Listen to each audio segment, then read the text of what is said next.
देखो आज हम बात करेंगे शंकु परिच्छेद। देखो शंकु क्या होता है, जैसे इस प्रकार से हमारी कोई आकृति प्राप्त होती है।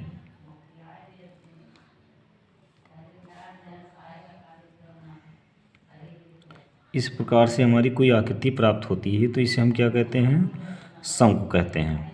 ठीक, लेकिन हम क्या करते हैं, जब मान लीजिए इस प्रकार से हम कोई एक आकृति बनाते हैं तो यहाँ से हम क्या करते हैं, जब इसको घुमाते हुए इस प्रकार से ले जाते हैं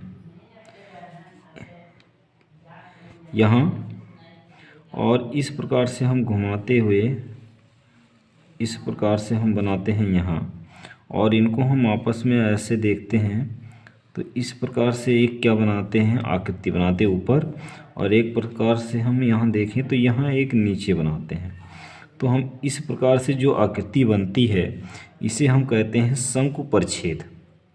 ठीक, इसे हम क्या कहते हैं, शंकु परिच्छेद कहते हैं।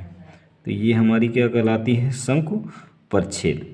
ठीक, अब देखो यहाँ पर हमारी जब हम क्या करते हैं, किसी समतल से इसको हम काटते हैं तो देखो हमारी इसकी तीन स्थितियाँ हैं, अगर चार स्थितियाँ हैं। एक तो हम यहाँ से जब काटते हैं ऐसे सीधा, ठीक, किसी समतल से इस प्रकार से किसी समतल से काटते हैं तो यहाँ पर हमारा ये क्या बना देता है, एक वृत्त बना देता है। जो काटा हुआ भाग प्राप्त होता है यहाँ पर जो ये काटा हुआ भाग प्राप्त होता है ये एक क्या बनाता है, ये एक वृत्त बनाता है। इस प्रकार से ये आकृति हमें मिलती है जिसे हम कहते हैं सर्कल। ठीक, तो इस प्रकार से हमें एक वृत्त प्राप्त होता है। वृत्त का जो हमें समीकरण प्राप्त होता है वो क्या प्राप्त होता है, x² प्लस y² बराबर r²। ये इसका साधारण फार्मूला होता है, और इसका केंद्र क्या होता है, मूल बिंदु होता है। इसका केंद्र क्या होता है, मूल बिंदु। मूल बिंदु इसका क्या होता है, केंद्र होता है। ठीक, अगर हम फिर बात करें कि हम इस प्रकार से काटें, अब हम देखो दूसरी शंकु परिच्छेद देखते हैं। अगर हम दूसरी शंकु परिच्छेद देखें तो देखो यहाँ पर अगर हम इस प्रकार से दूसरी शंकु परिच्छेद देखें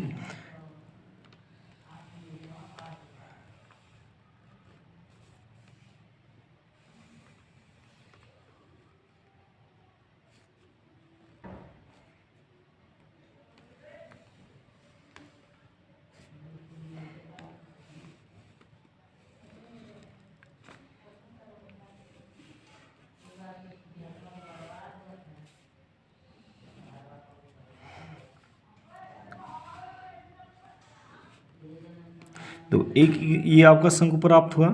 जब हम कहते हैं किसी समतल से इस प्रकार से कुछ काटते हैं, यहाँ पर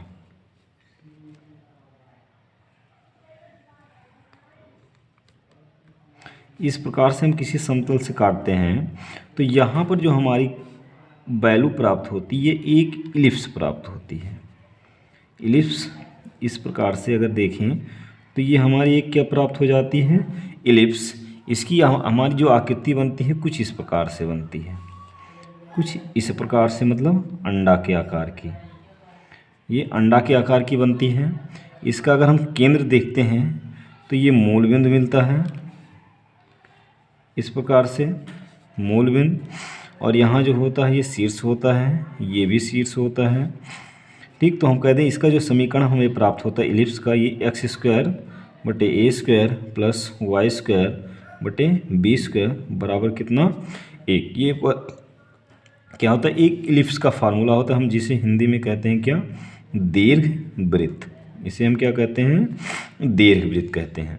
अब यहाँ पर अगर हम बात करें तो यहाँ पर जो इसका मध्य बिंदु होता है ये हमारा कहलाता है केंद्र इसका, इलिप्स का, जिसे हम कहते हैं नाभि। इसे हम क्या कहते हैं, नाभि कहते हैं। ये c कामा हमारा क्या होता है, 0, और इधर हम चले आते हैं तो माइनस c कामा ये हमारा 0 प्राप्त होता है। शीर्ष ये हमारा क्या होता है, a कामा 0, और ये हमारा जो प्राप्त होता है ये क्या प्राप्त होता है, ये हमारा प्राप्त हो जाता है माइनस a कामा 0, और ये हमारा जो प्राप्त हो जाता है ये 0 कामा b प्राप्त होता है। ये जो हमारा प्राप्त होता है ये हमारा हो जाएगा 0 कामा माइनस b। ये हमारा दीर्घवृत्त होता है। दीर्घवृत्त की अगर हम शीर्ष की बात करें तो शीर्ष हमें इसमें क्या क्या मिलेगा, प्लस माइनस a कामा 0, और दूसरा शीर्ष जो मिलेगा 0 कामा प्लस माइनस क्या मिलेगा, बे मिलेगा। फिर अगर हम इसकी नाभि की बात करें,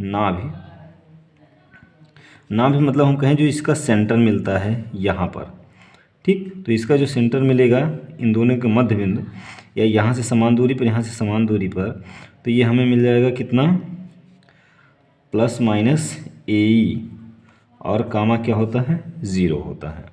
अब फिर हम बात करें उत्केंद्रता, तो इसी में हमारी उत्केंद्रता क्या होती है। अगर हम उत्केंद्रता की बात करें तो उत्केंद्रता जो हमारी होती है वो होती है क्या, ई बराबर सी बटे ए। सी होती है दोनों सेंटर के बीच की दूरी, यहाँ से सेंटर के बीच की दूरी और यहाँ से यहाँ तक की जो दूरी का अनुपात होता है वही हमारा क्या कहलाता है, उत्केंद्रता। मतलब यहाँ मूल बिंदु से कहाँ तक की दूरी, नाभि की दूरी, और मूल बिंदु से यहाँ तक की दूरी जो हमारी होती है वही उसकी क्या कहलाती है, उत्केंद्रता कहलाती है। इसे हम लिखते हैं सी, ई बराबर सी बटे ए, या हम लिख सकते हैं सी बराबर जो आपकी नाभि होती है वो ए ई होता, ठीक। ये हमारी उत्केंद्रता हो जाती है। अगर फिर नाभिलंब जीवा की लंबाई बात करें तो नाभिलंब जीवा की लंबाई मतलब ये, तो ये नाभिलंब जीवा की लंबाई अगर हम देखें तो नाभिलंब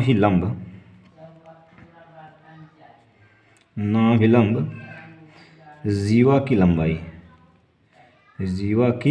लंबाई अगर हम निकालते हैं तो ये हमारी होती है क्या, 2v² और बटे में क्या होती है, ए होती है।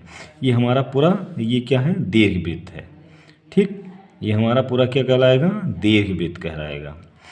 फिर हम बात करते हैं, देखो एक हम वृत्त में एक पॉइंट छोड़ दिए हैं। अगर हम एक पॉइंट और बात करें वृत्त में, ये तो मूल बिंदु के लिए होता है।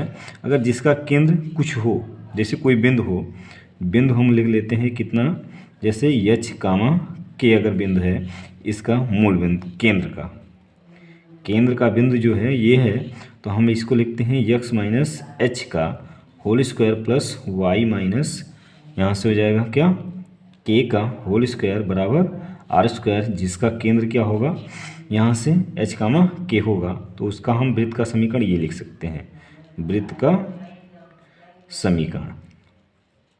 फिर हमारा दूसरा क्या हो गया, दीर्घवृत्त हो गया। हम फिर तीसरा क्या बात करेंगे, हम तीसरा बात करेंगे पैराबोला, जिसे हम कहते हैं परवलय। देखो जैसे मान लीजिए इस प्रकार से हमारा, देखो इस प्रकार से अगर हम एक परवलय बनाते हैं, सॉरी शंकु परिच्छेद बनाते हैं,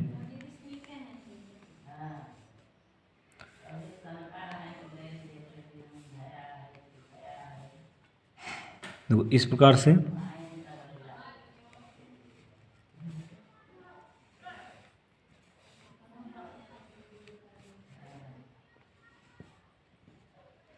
ये हमारा एक क्या है, शंकु परिच्छेद है। अगर हम क्या करते हैं, यहाँ पर किसी समतल को इस प्रकार से काटते हैं,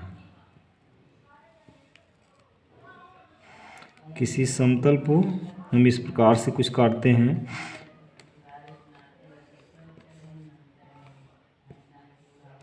देखो इस प्रकार से अगर हम काट दें तो हमारा कुछ ये परवलय इस प्रकार से देता है, यहाँ पर एक परवलय बनाता है यू के आकार का। देखो ये हमारा जो होता है कुछ ऐसे प्राप्त होता है, जैसे ये मान लीजिए हमारी एक्स एक्सिस और ये वाई एक्सिस, तो इस प्रकार से अगर हमें कुछ प्राप्त होता है तो ये हमारा परवलय होता है। हम इसे कहते हैं y बराबर एक्स स्क्वायर, ये परवलय का समीकरण होता है साधारणता। यहाँ हम लिख सकते हैं परवलय का समीकरण ये इस प्रकार से, परवलय का समीकरण क्या होता है, वाई स्क्वायर बराबर यहाँ से 4ax, ठीक। इसे हम कहते हैं परवलय बराबर 4ax। अब देखो यहाँ से हमारा, जैसे अगर यहाँ से हम बात करें तो इसकी नाभि एक होती है, वही होती है ए कामा 0, यहाँ प्लस माइनस नहीं क्योंकि यहाँ प्लस रखा जाएगा या तो माइनस रखा जाएगा, और यहाँ ये इसका समीकरण साधारण लिख सकते हैं 4ax, और यहाँ ये हमारा शीर्ष होता है 0, 0, और यहाँ ये x की प्लस दिशा, ये y की प्लस दिशा, ये y की माइनस दिशा। तो इस प्रकार से रख सकते हैं। अगर हम देखो इसमें शीर्ष की बात करें तो शीर्ष जो हमारा होता है वो मूल बिंदु होता है, 0, 0 होता है।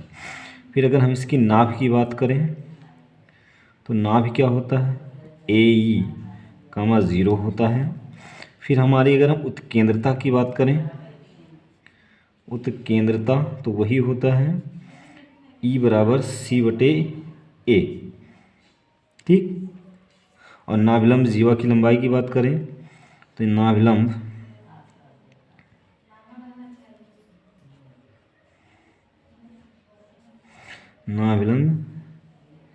जीवा की लंबाई, नाभिलंब जीवा की लंबाई तो ये हो जाता है कितना, 2v के बराबर हो जाता है। तो इस प्रकार से हम कह सकते हैं ये इसका समीकरण मिलेगा। तो इसके 4 समीकरण मिलेंगे। अगर हम इसके चारों समीकरणों को बात करें तो हम इस प्रकार से कुछ दर्शा सकते हैं। जैसे फर्स्ट, और देखो इधर एक होता है क्या, नियता का समीकरण, जो यहाँ से इतनी दूरी पर होता है। इसे हम कहते हैं x बराबर -a।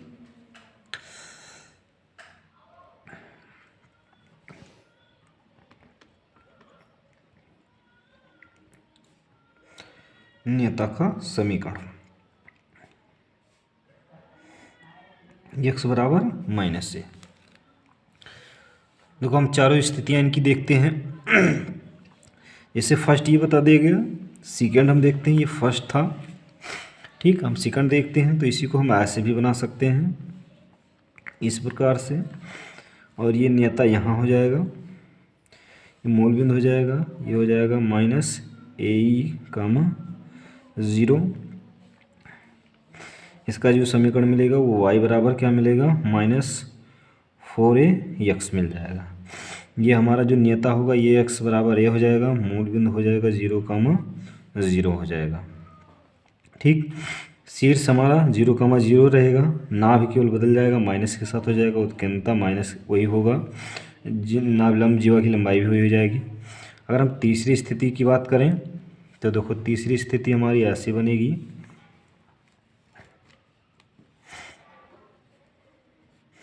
ये 0 हो गया, ये क्या हो जाएगा, v 0, v हो जाएगा, ये 0, 0, और ये हमारी नियता हो जाएगी जिसे हम कहेंगे y बराबर -b।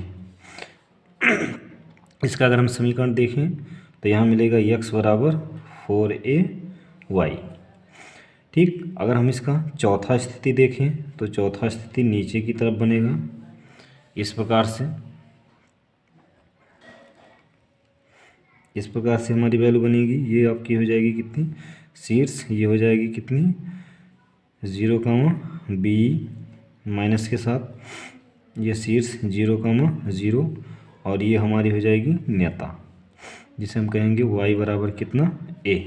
इसका जो हमारा समीकरण होगा ये होगा क्या, x बराबर -4ay, ठीक। तो यहाँ देखो हमारी 4 स्थितियाँ, फर्स्ट स्थिति इधर है x की प्लस दिशा, सेकंड x की माइनस दिशा, तीसरा है y की प्लस दिशा, और चौथा है y की माइनस दिशा। तो ये हमारी नियता होती है, जस्ट जितनी दूरी यहाँ होगी उतनी दूरी यहाँ से नियता की होगी। तो इस प्रकार से हम कह सकते हैं परवलय का ये मेन पार्ट है। बाकी को हम आगे कवर करेंगे, इसको यहीं तक रहने देते हैं। वीडियो पसंद आया होगा तो लाइक कीजिए, शेयर कीजिए एंड सब्सक्राइब कीजिए। धन्यवाद।